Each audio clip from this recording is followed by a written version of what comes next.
नमस्कार दोस्तों। मैं जम्मू कश्मीर के संविधान की शपथ लेता हूं कि मैं इसमें निष्ठा बनाए रखूंगा। अंदाजा लगा के देखिए, एक शपथ जो पहले ली जाती थी जिसमें कहा जाता था कि मैं जम्मू कश्मीर के संविधान, आप अंदाजा लगाइए। लेकिन आज अमर अब्दुल्ला ईश्वर की शपथ लेके कह रहे हैं कि मैं भारत के संविधान में निष्ठा बनाए रखूंगा। ये अंतर आया है प्रधानमंत्री मोदी के प्रधानमंत्री बनने के बाद। जो लोग कहते हैं कि जम्मू कश्मीर में ये कर दिया, वो कर दिया, फलाना कर दिया, क्या बदल गया? बहुत कुछ बदल जाता है। माना कि नेशनल कॉन्फ्रेंस की वहां सरकार बन गई है। आखिर घड़ियाली आंसू बहाकर भी नेशनल कॉन्फ्रेंस और अमर अब्दुल्ला जो हैं वो सही नहीं बन सकते।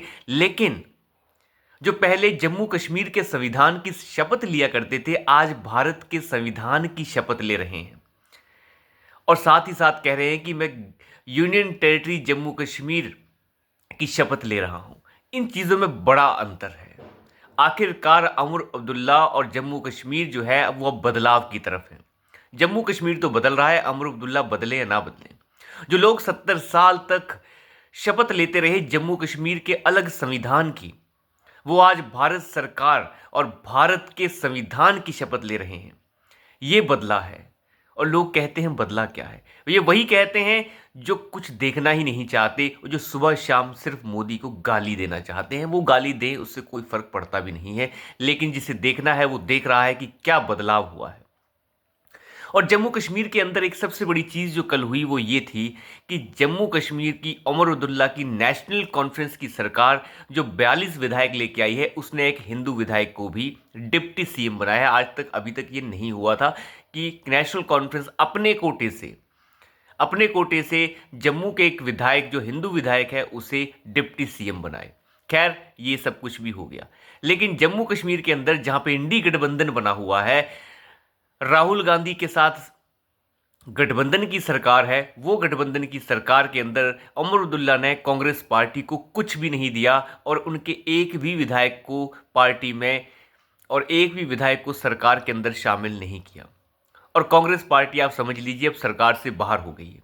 वहां में पूछा गया खड़गे से कि आप सरकार में शामिल नहीं हो रहे हैं, क्या बात है? तो उन्होंने कहा जब तक 370 वापस नहीं आ जाती, स्टेटहुड वापस नहीं आ जाता, हम सरकार में शामिल कैसे हो सकते? इसका मतलब तुम्हारा गठबंधन वाला ये उमर अब्दुल्ला तो पागल है जो सरकार बना रहा है, क्योंकि 370 तो अभी वापस आए नहीं है। ये अजीबो गरीब लोग हैं, अपने जख्म ढक रहे हैं। उमर अब्दुल्ला ने इन्हें दूध से मक्खी की तरह बाहर कर दिया है कि तुम्हारे जितने विधायक जीते हैं सब के सब जो हैं ये कश्मीर के रीजन के हैं और सब के सब मुस्लिम हैं। तो हम जो है मुस्लिम विधायकों का लेकर क्या करेंगे? हमारे पास तो खुद जो है 35 से ज़्यादा मुस्लिम विधायक हैं, तो हम उनका करेंगे क्या? तो एक तरीके से उमर अब्दुल्ला ने यह साफ कर दिया है कि कांग्रेस पार्टी की उन्हें आवश्यकता नहीं है। उमर अब्दुल्ला पहले भी ये कह चुके हैं कि बिना कांग्रेस पार्टी के भी हमें जो है कोई ऐसी दिक्कत नहीं है और हमारे पास निर्दलियों का समर्थन भी है। कांग्रेस पार्टी अगर नहीं भी हमारे साथ होती तब भी हम चुनाव आराम से जीत लेते। तो एक तरीके से साफ कर दिया है उमर अब्दुल्ला ने कि हम सरकार जो है बिल्कुल क्लियर कट चलाने वाले हैं। दो तीन बातें उन्होंने अभी कुछ हालिया दिनों में साफ की हैं कि देखिए, जिन्होंने 370 हटाया उस सरकार से हम अपेक्षा नहीं कर सकते कि वो दोबारा उसे वापस लाएगी। तो इस बात को तो भूल जाइए कि हम मोदी साहब से ये कन्फ्रंटेशन करने वाले हैं कि आप 370 वापस लाइए। दूसरी बात उन्होंने ये साफ कर दी कि फिलहाल जो है सरकार हमें चलानी है और ये एक यूनियन टेरिटरी है, तो हम जो है केंद्र सरकार के साथ पूरा तालमेल बनाकर ही चलेंगे ताकि ईजिली सारे काम हो और जम्मू कश्मीर की जनता को जो है वो डेवलपमेंट मिले। ये साफ वो बिल्कुल कर चुके हैं कि हमारी तरफ से कोई कन्फ्रंटेशन नहीं होने वाला। और वैसे भी मैं आपको बताऊं, वैसे ही अब्दुल्ला परिवार जो है पाकिस्तान परस्त तो हैं ही, लेकिन ये एक तरीके के बिजनेस माइंड लोग भी हैं। इन्हें फ़र्क नहीं पड़ता, ये ऐशोआराम से त्रस्त लोग हैं।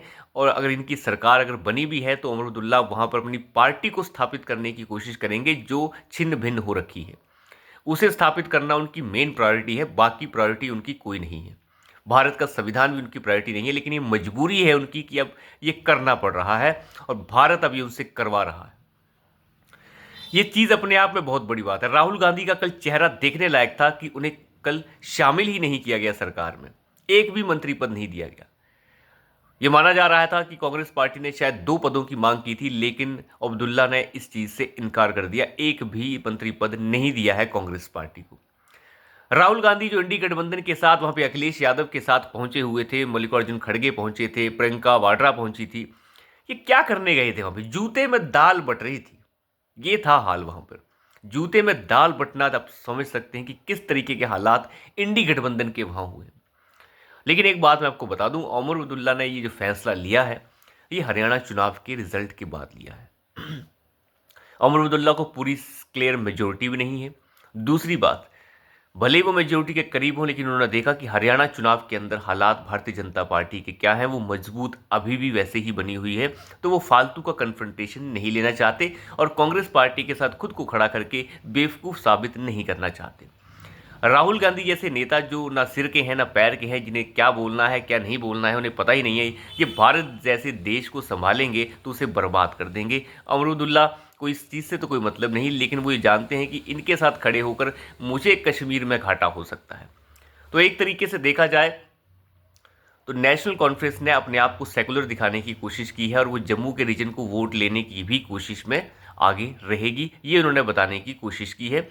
और ओमर अब्दुल्ला ने जो शपथ ली है उससे ये पता चलता है कि जम्मू कश्मीर के अंदर सब बदला है, बहुत कुछ बदला है। भले ही वहाँ के कश्मीर रीजन के वोटर की मानसिकता बदले या ना बदले, लेकिन जम्मू कश्मीर सीधे तौर पर बात की जाए तो बहुत बदला है और इसे नज़रअंदाज नहीं किया जा सकता। इंडी गैंग के लोग जो वहाँ पर पहुंचे थे वो सिर्फ तमाशा देखने गए थे। अमरुदुल्ला ने यह संदेश दिया है कि इंडी गैंग जैसा भी हो, हमें मतलब नहीं है, हम केजरीवाल की तरह बिहेव नहीं कर सकते। जैसे केजरीवाल अर्धशासित प्रदेश दिल्ली के अंदर व्यवहार करता है, वैसा व्यवहार हम अर्धशासित प्रदेश जम्मू कश्मीर में नहीं कर सकते। और मैं आपको एक बात बता दूं, जम्मू कश्मीर के लेफ्टिनेंट गवर्नर की पावर्स दिल्ली के लेफ्टिनेंट गवर्नर से भी ज़्यादा हैं। दिल्ली के लेफ्टिनेंट गवर्नर को जो झेल रहा है ये केजरीवाल, हालांकि झेलना गलत शब्द है, अगर ढंग से काम करे तो कोई दिक्कत नहीं आती। आज तक किसी मुख्यमंत्री को दिल्ली में दिक्कत नहीं आई, इस जालसाज और दारूबाज को हमेशा दिक्कत आई है। लेकिन अगर हम बात करें जम्मू कश्मीर के लेफ्टिनेंट गवर्नर की, उनकी पावर्स थोड़ी ज़्यादा हैं। उनकी पावर्स यहाँ तक की भी हैं कि कोई भी कैबिनेट मीटिंग जब भी मंत्रियों की होगी तो उसमें भी जम्मू कश्मीर की उस कैबिनेट की मीटिंग में लेफ्टिनेंट गवर्नर का प्रतिनिधि मौजूद रहेगा। ये बहुत सारी चीज़ें हैं। कोई प्रस्ताव अगर पारित करना है, कुछ भी करना है, तो 2 दिन पहले लेफ्टिनेंट गवर्नर को इसकी इत्तला देनी होगी।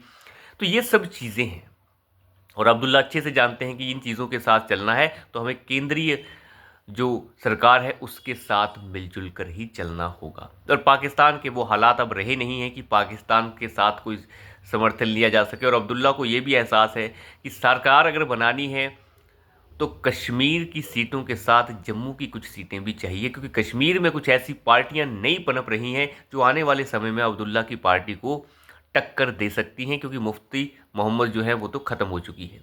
लेकिन और पार्टियां अगर उभर कर आ गई तो मेजोरिटी से दूर हो जाएंगे अब्दुल्ला। इस चीज़ का एहसास उन्हें अच्छे से है, इसलिए वो जम्मू को भी साध रहे हैं। अच्छी बात है, साधना चाहिए। तो अभी के लिए इतना ही, धन्यवाद।